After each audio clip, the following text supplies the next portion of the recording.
Doctor Mohammad Yunus, আপনাকে আমাদের অনুষ্ঠানে স্বাগত জানাই। শেখ হাসিনা, আমি আপনার কাছ থেকে জানতে চাইবো যে আপনার জ্ঞাতসারে কিংবা অজ্ঞাতে এই আন্দোলন কি শুরু থেকেই কোটার আড়ালে সরকার পতনের আন্দোলন ছিল?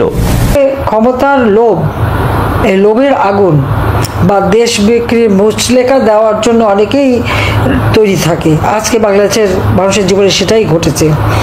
এই ইউনূস ক্ষমতায় আসার জন্য, ডক্টর ইউনূসের ক্ষমতার লোভের আগুনে আজকে সারা দেশ জ্বলছে। ইনশাল্লাহ দিন আসবে, ওই ইনডেমনিটি বাতিল করে দিয়ে সব কটার বিচার বাংলার মাটিতে হবে এবং সে বিচার হবেই হবে। এইটুকু আমি অন্তত বলতে পারি, বাংলার মানুষের কাছে আমি এই কথা দিতে পারি। বাংলাদেশের থেকে এই আবর্জনা সব সাফ করা হবে। ডক্টর ইউনূস আজকে ক্ষমতা দখল করবার জন্য এহেন অপকর্মনায় না করেছে। সমস্ত জঙ্গি, সন্ত্রাসী, যুদ্ধাপরাধী তাদেরকে সে সাথে নিয়ে গেছে এবং সেটা প্রমাণ আপনারা দেখেন। কারাগার থেকে সমস্ত জঙ্গিরা মুক্তি পেয়ে গেছে।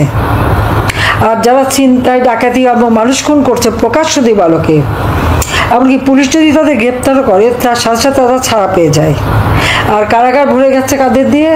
অগণিত আওয়ামী লীগের নেতাকর্মী, মুক্তিযোদ্ধা এবং স্বাধীনতা সপক্ষ শক্তি যারা 14 দলের নেতা, সব তাদের দিয়েই কারাগার ভর্তি। কোনো অপরাধ নাই, একটার পর একটা মামলার তো কোনো সীমা পরিসীমা নাই। আমরা সকল মামলাগুলো এক জায়গা করলে সেখানে কতজন আসামি, এটা অবশ্য ডক্টর ইউনূসের আর একটা রেকর্ড। চাই কি উনি হয়তো এটা যদি গিনিস বুক অফ রেকর্ডে দেন, হয়তো তার নামটাই উঠে যাবে যে কত বেশি একটা দলের বিরুদ্ধে, যে দলটি বাংলাদেশের স্বাধীনতা এনে দিয়েছে সেই দলের বিরুদ্ধে মামলা দিয়ে সে কিন্তু একটা বিশ্ব রেকর্ড তৈরি করে ফেলেছে ইতিমধ্যে। ইউনূস সাহেবের দিকে দেখেন, উনি তো ক্ষমতা আসলেন, সে ক্ষমতায় যে জনগণ কী পেল আর উনি কী পেলেন? উনি তো ক্ষমতা আসার সাথে সাথে তার বিরুদ্ধে দুর্নীতির মামলা দুদক করেছিল, প্রায় 5টা দুর্নীতির মামলা, সেই মামলাগুলি বাতিল করে দিল। তার বিরুদ্ধে ট্যাক্স ফাঁকির মামলা, সে প্রায় 1100 কোটি টাকার ট্যাক্স ফাঁকি, তার মধ্যে 666 কোটি টাকার মামলা হয়েছিল। রায় দেবার কথা 6ই আগস্ট, 5ই আগস্ট এরকম একটা ধ্বংসাত্মক ঘটনা তিনি ঘটালেন যাতে তার ওই রায় আর না হয়, সে মামলাও বাতিল হয়ে গেল। ইউনূস সাহেব কিন্তু লেবারদের অর্থ আত্মসাৎ করেছে, এটা প্রমাণিত, এবং তার জন্য লেবার কোর্টে সে সাজাপ্রাপ্ত আসামি। একজন সাজাপ্রাপ্ত জামিনে আছে কনভিক্টেড আসামি আজকে বাংলাদেশের রাষ্ট্রীয় ক্ষমতা বসা, কিন্তু ক্ষমতা এসে সব মামলাই তার বাতিল। পাশাপাশি ক্ষমতা এসেই সাথে সাথে আদম ব্যাপারী ব্যবসা, সেই আদম ব্যাপারী ব্যবসার লাইসেন্স কিন্তু নিয়ে নিয়েছে ইতিমধ্যেই। সেই সাথে ডিজিটাল ওয়ালেট, অর্থাৎ ওই বিকাশ নগদের মতো টাকা দেওয়া, সে ব্যবসাও তার একটা নেওয়া হয়ে গেছে। বিশ্ববিদ্যালয় প্রতিষ্ঠা করবে, তারপরে স্টারলিংকের বাণিজ্য করবে, সেই সাথে সাথে আবার গ্রামীণ ব্যাংক, যেটা সরকারি টাকায় করা, 25% হলো পাবলিক প্রপার্টি, সেটাকেও তার আত্মসাৎ করা হয়ে গেছে। মাত্র 5% থেকে বাকিটা সব ব্যক্তি খাতে নিয়ে নিয়েছে। এবং শুধু তাই না, গ্রামীণ ব্যাংকের 5 বছরের সব আয়কর মওকুফ, আর নিজে তো সে ট্যাক্স ফাঁকি দিয়ে আছে। ইউনূসের পূর্বাচলে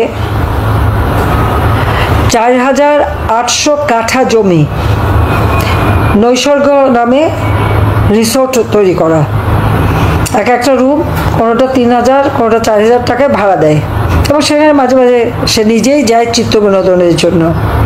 পূর্বাচলে এই যে তার 800টি একর জমি, অর্থাৎ 4800 একর জমি সে নিল। কবে নিল, কীভাবে নিল, সেটা একটু খোঁজ করে সবাই বাইর করেন। উত্তরায় 5 একরের উপরে জমি, চট্টগ্রামে সরকারের কাছে 83 কাঠা জমি নিয়েছে, গুলশানে ফ্ল্যাট কিনলো রোড নম্বর 84-তে 9 কোটি টাকা দিয়ে। এই এত টাকা সে কোথায় পেল? শ্রমিকের টাকা আত্মসাৎ, জনগণের টাকা আত্মসাৎ, এই সমস্ত আত্মসাৎ করে করেই কিন্তু তার এই অর্থনীতি, তার ভাই ব্রাদার সব যেটা দিয়ে ক্ষুদ্র ঋণ দেবে ভূমিহীন মানুষের জন্য, সেই গ্রামীণ ব্যাংকের মোটা অঙ্কের ঋণ দিল সে তার বাপের কোম্পানিকে। এই বাপের কোম্পানিকে যে শেয়ার দিল, সেই প্যাকেজেস কোম্পানি, এখানে কিন্তু ইউনূসের পুরো গোষ্ঠী জড়িত। তার ভাই আব্দুল সালাম, ইব্রাহিম, মোহাম্মদ আয়ুব, মইনুল আনাম, ভাগ্নে ভাগ্নিরা, তাদেরও সম্পত্তি আছে, এমনকি মৃত বোন তাদেরও ভাগ আছে। সব মিলে এই কোম্পানিকে মোটা অঙ্কের, এবং ইউনূস নিজেও এই কোম্পানির একজন মালিক, তার বাবাও মালিক। কাজে সেইখানে যে মোটা অঙ্কের ঋণ দিল, 12% সুদে ঋণ দিয়েছিল, কিন্তু যখন ঋণ মানে মওকুফ করে দেবে, আবার সেটাকে আবার সুদ কমালো, তারপরে ঋণ ও সুদ সবই মাপ হয়ে গেল। একে তো ক্ষুদ্র ঋণ ভূমিহীনদের জন্য দেওয়ার কথা, সেখান থেকে টাকা নিয়ে বাপের কোম্পানিকে দেওয়া, মানে নিজের কোম্পানিকে দেওয়া, পুত্রদাতা পিতা গ্রহিতা, সেই করে নিল।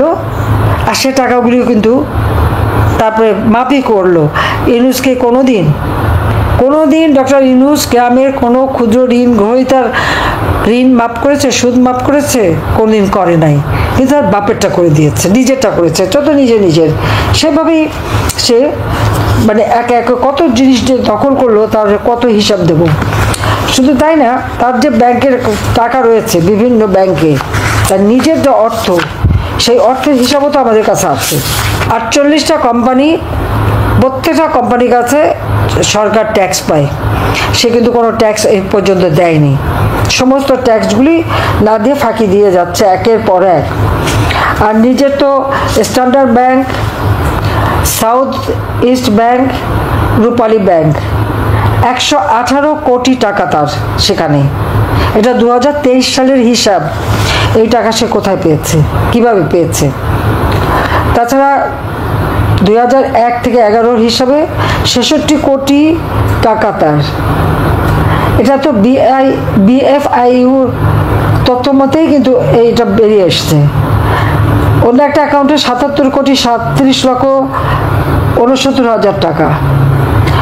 2006 থেকে 8 সেই সময় তার অ্যাকাউন্টে 47 কোটি 89 লক্ষ 652 টাকায় কোথা থেকে এসছে?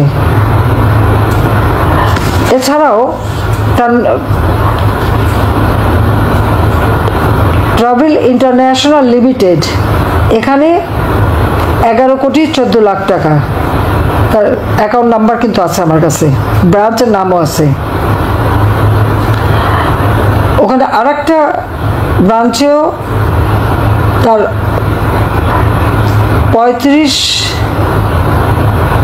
কোটি, সেখানে প্রায় 2 কোটি 52 লক্ষ টাকা, 352 কোটি টাকার মতন তার এই সমস্ত অ্যাকাউন্টগুলিতে জমা রয়ে গেছে। বিভিন্নভাবে বিভিন্ন এই টাকাগুলি তার রাখা। অ্যাকাউন্ট নাম্বার, মোট টাকার হিসাব সব কিছু কিন্তু আছে। 22-23 বছরে তার নিজের 3 কোটি 53 লক্ষ 43 হাজার টাকা ট্যাক্স ফাঁকি দিয়েছে। এখন প্রশ্ন হচ্ছে যে 666 কোটি টাকা ট্যাক্সের যেটা মামলা হলো, তাহলে একটা মানুষের কত টাকা সম্পত্তি থাকলে পরে এত টাকা ট্যাক্স হয়? আপনারা সবাই একটু ভেবে দেখেন। তাহলে দুর্নীতিবাজটা কে? বাংলাদেশটা আমার বাবা স্বাধীন করেছেন, তার জীবনটা দিয়ে গেছেন। এই বাংলাদেশের মানুষের ভাগ্য পরিবর্তন করা, তাদের জীবনমান উন্নত করা, সেটাই আমার একমাত্র লক্ষ্য ছিল, নিজের ভাগ্য করা না। আমি তো রাষ্ট্রপতির মেয়ে ছিলাম, প্রধানমন্ত্রী মেয়ে ছিলাম, শপথ বানালে অনেক বানাতে পারতাম। আমি নিজে পাঁচবার প্রধানমন্ত্রী, কই নিজের জন্য কিছু বানানোর কথা চিন্তাই তো করতে পারিনি। তারপরে আজকে একবার পদ্মা সেতুর টাকা বন্ধ করলো, কি একটা এমডি পদের জন্য। একটা এমডির পদ, 6,000 টাকা বেতনের চাকরি যেখানে পেয়েছে, তারপরে হাজার হাজার কোটি টাকা বানিয়েছে। এখন না বুঝতে পারি কেন সে লালায়িত ছিল ওই এমডি পদে।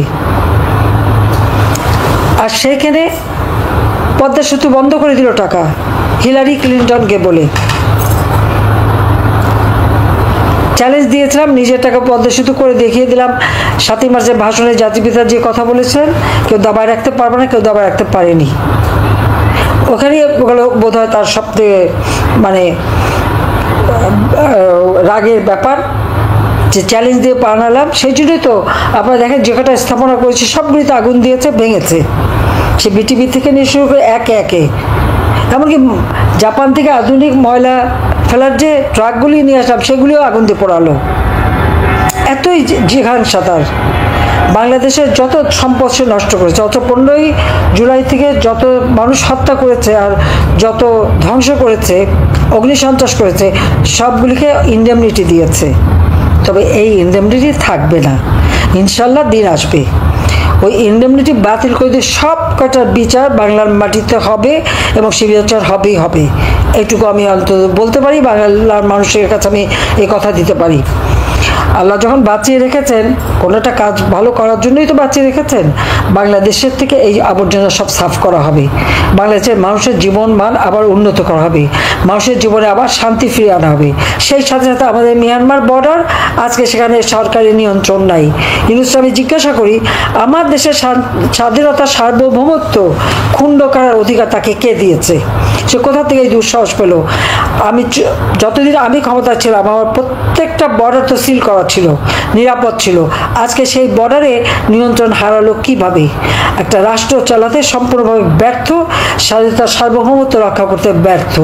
কাজে এর হাত থেকে দেশ জাতিকে রক্ষা করতে হবে, স্বাধীনতাকে রক্ষা করতে হবে। তার জন্য সমস্ত দেশের মানুষকে আজকে রুখে দাঁড়াতে হবে। ওই জঙ্গি শাসন বাংলাদেশে চলবে না, সন্ত্রাস চলবে না। আমি যাদের দিয়ে আজকে জঙ্গি দমন করেছিলাম, আমি দেখলাম সেই পুলিশ অফিসার জঙ্গিদের ধরেছে কেন, সেই জন্য তাদের বিরুদ্ধে মামলা হয়। জঙ্গিদের কেন গ্রেপ্তার করলো সেটা অপরাধ, জঙ্গিদের কেন শাস্তি দেওয়া হলো সেটা অপরাধ। আর সব দোষ হলো আওয়ামী লীগের নেতা কর্মী, তাদের জেলে দেবে, তাদের শাস্তি দেবে। আর জঙ্গিদের শাসন কায়েম করে আজকে দেশটাকে, আমাদের স্বাধীনতা সার্বভৌমত্বকে আজকে প্রশ্নবিদ্ধ করে তুলেছে। ডক্টর ইউনূস গ্রামীণ ব্যাংকে প্রেষণে এমডির কাজ করত। এরপর 1990 সালে তাকে নিয়মিত চাকরি দেওয়া হয় মাত্র 6,000 টাকা বেতনে। প্রায় আমার সঙ্গে দেখা করতে আসতো, কথা হতো। আমি যখন 96 সালে সরকার গঠন করি, আমাকে বলা হলো ক্ষুদ্র ঋণ দিতে পারছে না, তখন বন্যা হয়েছিল, তাই গ্রামীণ ব্যাংক ক্ষতিগ্রস্ত। আমি তাকে 400 কোটি টাকা গ্রামীণ ব্যাংকে পর্যায়ক্রমিকভাবে দেই, ব্যাংকটাকে আরও ভালোভাবে সুচারুভাবে পরিচালনা করার জন্য। আর সেই সাথে গ্রামীণ টেলিফোনের ব্যবসাটাও আমি 3টা কোম্পানিকে দিয়েছিলাম। বিএনপির এক মন্ত্রী জহিরুদ্দিন খান সহ 3টা কোম্পানি পায়, সেখানে ইউনূস সাহেবেও একটা দেওয়া হলো। এটাই তার বোধহয় পয়সা বানানোর একটা বিরাট সুযোগ, কারণ গরিব মানুষের কোনো এর লাভবান হতে পারেনি, কিন্তু তিনি লাভবান হলেন খুব ব্যাপকভাবে এবং তার অ্যাম্বিশনটাও বেড়ে গেল। 2001 সালে বিএনপি এসেছে দুঃশাসন, সেই দুঃশাসনের ফলে যে এমার্জেন্সি ডিক্লেয়ার হয়েছিল এবং আমাকে যখন গ্রেপ্তার করা হলো, তখন ইউনূস আসলো দল করতে, রাজনৈতিক দল করবে এবং ইলেকশন করে ক্ষমতায় যাবে। তো এই দল করতে যেয়ে সম্পূর্ণভাবে সে ব্যর্থ হলো। তবে তার আগে একটা কথা বলে রাখি, আমাকে অ্যারেস্ট করার পর তখন রাষ্ট্রপতি ছিলেন বিএনপির মনোনীত বা নির্বাচিত ইয়াজউদ্দিন সাহেব। ইউনূস সাহেব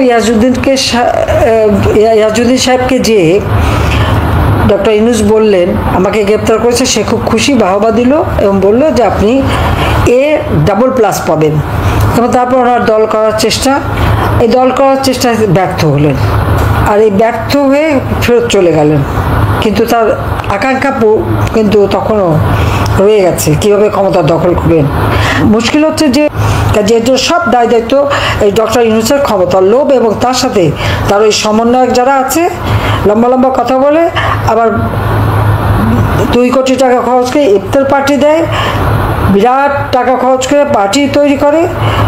জনগণ এগুলি কখনো গ্রহণ করবে না।